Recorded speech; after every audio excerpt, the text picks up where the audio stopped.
के जुनून में, जीतने के जुनून में इतने पागल थे कि हमारे देश में ये जो महामारी की आपदा है, ये प्राकृतिक आपदा से ज्यादा WHO और पूरे वर्ल्ड के कंट्री का ये कहना है कि 90% हमारे देश की जो आपदा है वो मैन मेड है।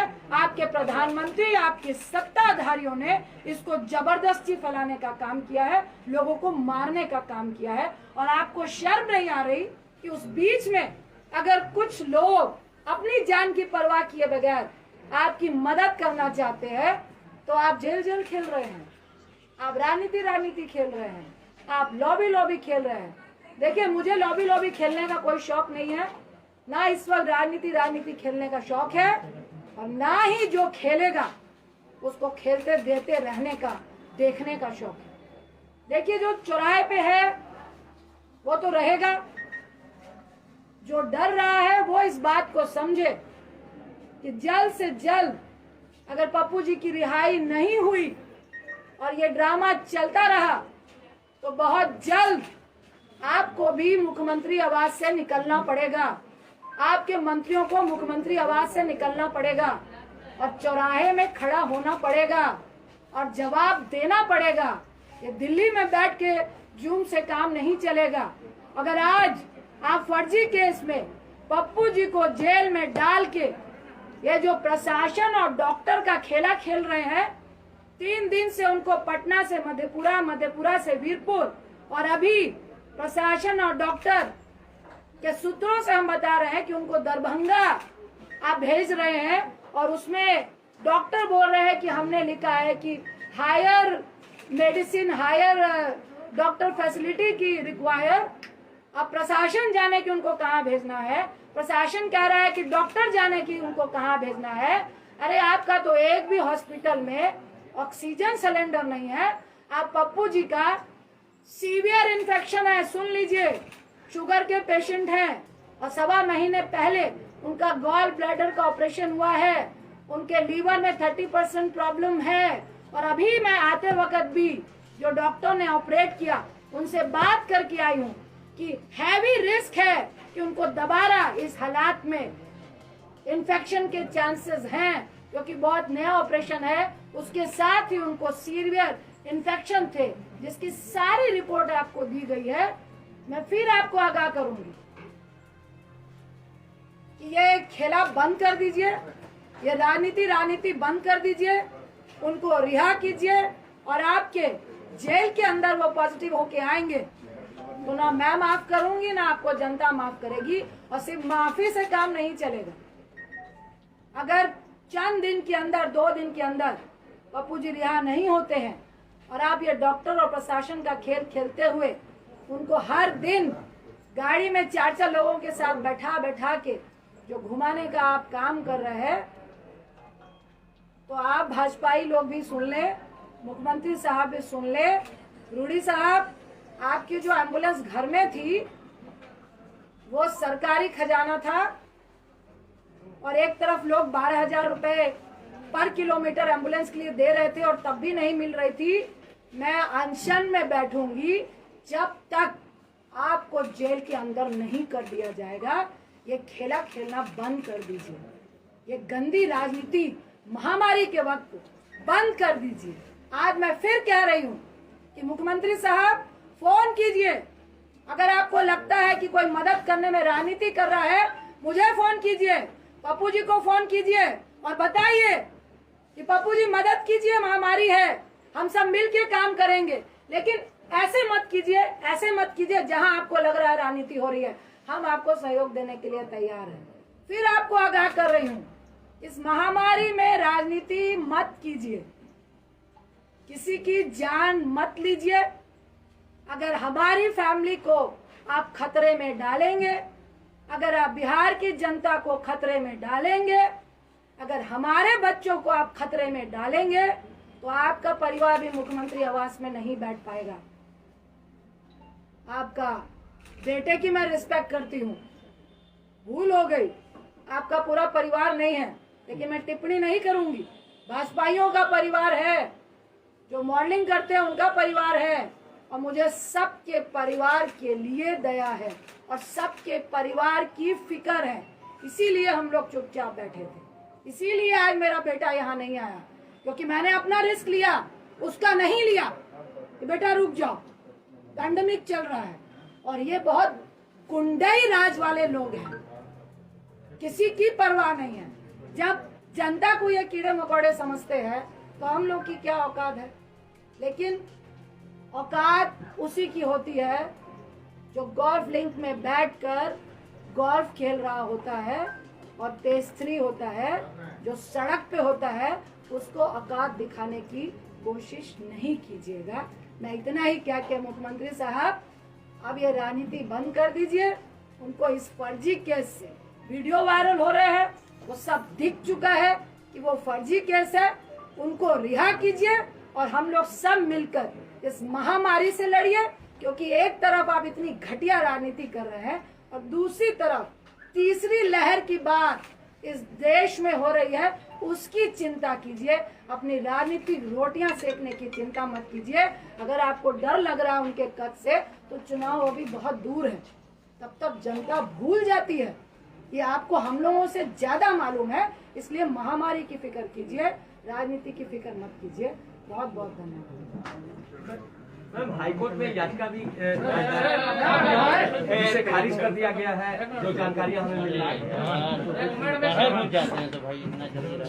देखिए, वो खारिज नहीं है। उन्होंने कहा कि आप प्रोसेस से आइए। ये देखिए, हमको सबसे पहले मैं कहूँगी कि मुझे कोर्ट पे पूरा विश्वास है, न्यायपालिका पे पूरा विश्वास है। इन्होंने सोची समझी साजिश से इनको जेल भेजा, क्योंकि 17 तक कोर्ट बंद है और कोई भी मैटर इस तरह से सुना नहीं जा रहा है। लेकिन आज हम लोगों ने मेंशन किया है, इन्होंने तो सुप्रीम कोर्ट की भी धज्जियां उड़ाई है। सुप्रीम कोर्ट ने कहा है कि इवन 7 साल से नीचे वाला भी कोई मुजरिम भी है, उस पे भी अगर जेल जाने की नौबत आती है तो आप इस पैंडेमिक में उसको जेल नहीं ले जाएंगे। और अगर कोई जेल में है भी तो उसको 90 दिनों की आपको पैरोल देनी है। सही मायने में कानूनी तरीके से जब इनको मधेपुरा भेजा गया तो मजिस्ट्रेट को ही खड़े खड़े इनको बेल दे देनी चाहिए थी। लेकिन ये रणनीति है और मैं नहीं चाहते हुए मैं कहूंगी कि दबाव में है। वहाँ पे कुछ हो रहा था, लेकिन रात के 8 बजे नहीं हुआ। ये लोग खरीद रहे हैं और इनको जबरदस्ती इस मंशा से तंग किया जा रहा है कि पप्पू जी तंग हो, 4-5 दिन रहे, उनको भी महामारी से डर लगे, उनको भी जेल से डर लगे। जब वो डर जाएंगे तब हम देखेंगे। ये एक षड्यंत्र चल रहा है और इसमें सुप्रीम कोर्ट की भी धज्जियां उड़ाई जा रही हैं। आज हम लोगों ने मेंशन किया है डॉक्टर मेडिकल को लेके ही कि सुप्रीम कोर्ट का हवाला देते हुए इनको जमानत मिलनी चाहिए। आपने 4 लोगों को सड़क पे खड़ा करने की बात कही थी, नाम मेंशन नहीं किया आपने। देखिए, जब खड़े होंगे तो आप खुद देख लेंगे कौन कौन मंत्रालय इस पैंडेमिक में फेलियर है और किन की नींद हराम हो रही है और किसका माफियाओं से और इस ड्रग्स माफियाओं से बिजनेस चल रहा है, वो पूरा बिहार जान रहा है। मैडम, आप बिहार में है, आप कब तक बिहार में रहिएगा मैडम? बंद करा दिया गया है, बहुत जगह लोग जो है खा नहीं पा रहे हैं, जो खाना मिलता था उसको देखिए, ये मैं कहूँगी कि महामारी में बहुत ही घटिया किस्म की राजनीति हो रही है। हम लोग का खाना अभी भी बन रहा है, लेकिन वो परमिशन नहीं दे रहे हैं, पास नहीं दे रहे हैं। हम लोग फिर पास के लिए लगे हैं। मैडम, आप कब तक बिहार में हैं? नहीं देंगे, हम लोग कोर्ट जाएंगे।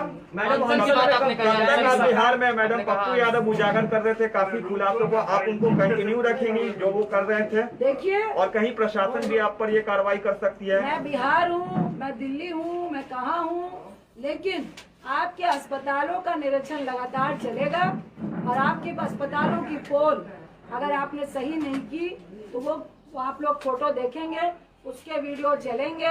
जहाँ पे ऑक्सीजन की कमी होगी, जो हम लोग से मांगेंगे उनको ऑक्सीजन मिलेंगे। जहाँ से रेमडेसिविर ब्लैकमेलिंग होगा, वहाँ भी उनका पोल खुलेगा और जिनको जरूरत पड़ेगी दवाइयों की, वो भी हम लोग देंगे। जितनी मदद कंटिन्यू हो रही थी वो लगातार मदद होती रहेगी। इस पैंडेमिक में आप किसी को मदद करने से नहीं रोक सकते। ये वैसे सत्ताधारी है, आज पप्पू जी को यहाँ जेल में बंद किया है, वहाँ हमारे कांग्रेस के यूथ अध्यक्ष को तो श्रीनिवासन के घर में जांच हो रही है कि खाना कहाँ से खिला रहे हैं भैया, आप कहाँ से दवाई दे रहे हैं। तो ये गुंडाई राज चल रहा है, मैं फिर कहूंगी पूरे देश में, जिसके खिलाफ हम और आप सबको खड़े होना है। आपने अनशन की बात कही, अनशन से कब बैठेंगे, कह रहे हैं अनशन का कोई दिन तय किया है? कब से जारी है अनशन? मैंने आपको बोला, मुख्यमंत्री साहब को फिर आगाह किया, जल्द से जल्द पप्पू जी की रिहाई हो, क्योंकि आपने फर्जी केस में जबरदस्ती इस पैंडेमिक में जो पोल आपके स्वास्थ्य का खुल रहा था सुविधाओं का, उसके लिए आपने भेजा है। अगर आप इस तरह से छिछोरी राजनीति करेंगे तो हम लोग को भी मजबूरन आपके सामने आना पड़ेगा, और जब तक आपके मंत्रीगण भी जेल नहीं जाएंगे तब तक अनशन। मैडम, आरजेडी के मधेपुरा विधायक ने कल प्रेस कॉन्फ्रेंस कर कही कि ये गिरफ्तारी पहले होनी चाहिए थी, बीजेपी जो है कहीं न कहीं षड्यंत्र के तहत ये खेला करवाई है। विनाशकाले विपरीत बुद्धि।